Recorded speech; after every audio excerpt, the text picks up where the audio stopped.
Good afternoon. Welcome to Disqualified Dads.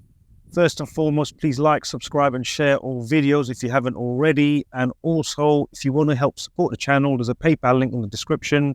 Sponsor, donate, help keep the channel going. Also, I don't have a t-shirt with me. I would have bought a t-shirt for Paul, but I don't have his size at the moment. So I'll send you a t-shirt later on, yeah? But yeah, please, t-shirts, merchandise will be coming out soon. Paul, do you want to just introduce yourself?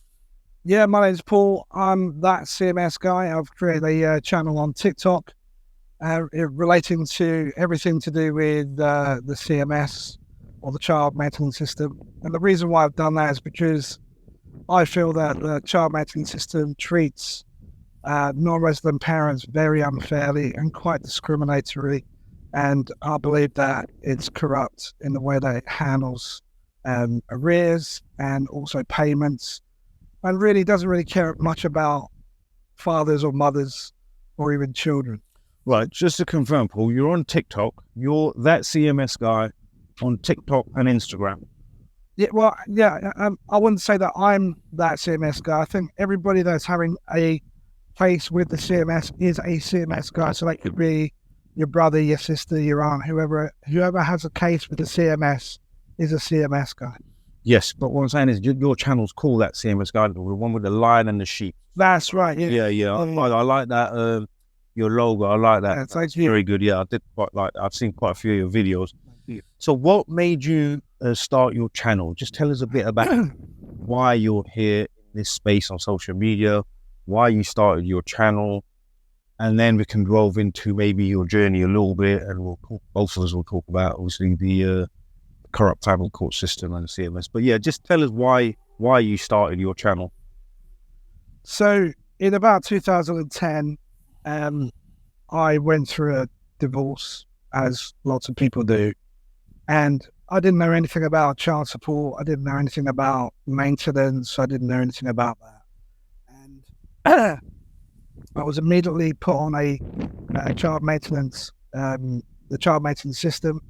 And they took a whole bunch of money out of my account, which meant I wasn't able to survive. I wasn't able to pay my bills. And I was really quite destitute. And I had a real battle with the CMS in relation to having a fair hearing about how much I earned and having to go to court on a regular basis. And when I went to court, I realized that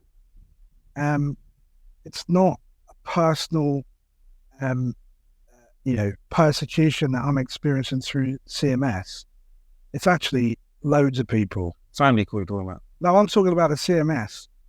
Okay, so slow down a bit. So 2010, relationship comes to an end, yeah? Yeah.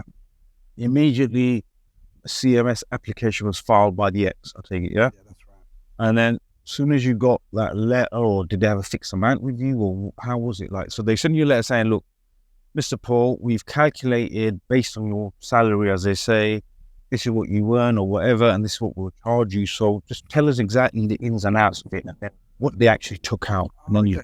Yeah, give me the details. So I qualified as a social worker in 2010, and my marriage kind of ended at the same time. Okay. And I was unemployed. I didn't have a job, and I was looking for work, and so therefore I was on benefits. And whilst I was on benefits, I wasn't paying any full CMS or CSA at the time. I didn't know anything about it. Mm-hmm. But then I got a job in Medway as a social worker. And shortly after that, the CMS or the CSA at the time, they contacted me and says, you have arrears of about £800 to £2,000. Arrears? They said I had an arrears of about £2,000, something like that. And I thought, how is it that I've got arrears? Yeah, when you have a job. When I didn't have a job, how is it possible? So on my first paycheck, they took the whole thing.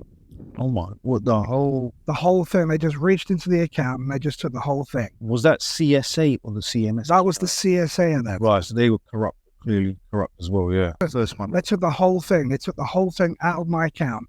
And I was paying $450 for rent. I was paying $150 for gas and electric. I was paying for petrol. I was a social worker. I needed to be able to get myself around.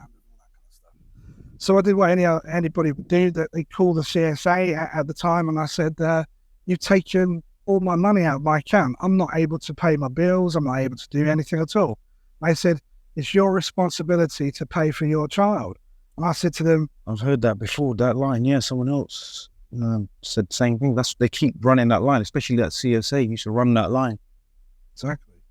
Go on, carry on. So they said, it's your responsibility to pay for your child. I said, yeah, I agree. It is my responsibility.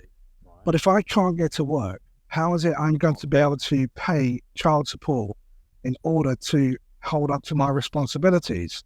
And the lady, I can't remember, I don't know who she was, but the lady on the other side, she was openly discriminatory about the fact that I hadn't paid the entire arrears at that point. And that was my first real encounter with the CSA at that time. After that, they took out my my monthly payments directly from source. DOE or DOE, or whatever it's called, yeah. Deduction.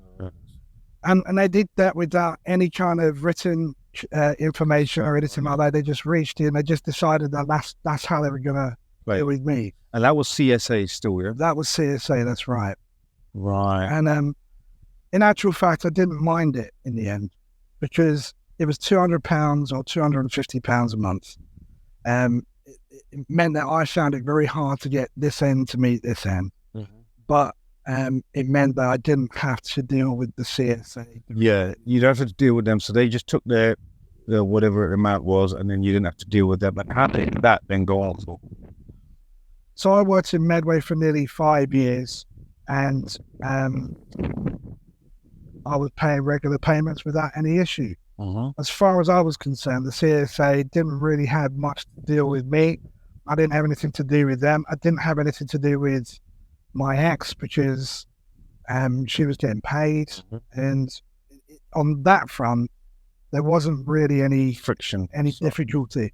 Okay, did you have contact with those kids at the time or not? That's where the difficulty was. The difficulty from about 2010, my son was born in 2009, and we broke up in about 2010. Mm-hmm. And the contact arrangements was stopped as we'd separated, and it was only through my mum communicating with my ex that about October 2010, contact started to kind of trickle back again. So that was every other weekend. Okay. And I was on benefits, so I would use all my benefits to pay for an activity with your son. Yeah. Okay. So you had contact. I suppose that's one good thing. You had contact. And do you still have contact with that son? I do, and it's going very well, and I'm very thankful for it. Yeah. But it has been undoubtedly the hardest thing I've ever dealt with in my entire life. It culminated in a hearing, which we'll talk about later. Okay, so 5 years you were paying DOE was being taken, money was taken straight to your account by the CMS for about 5 years, and then you said you ran into some difficulty with them. What happened there?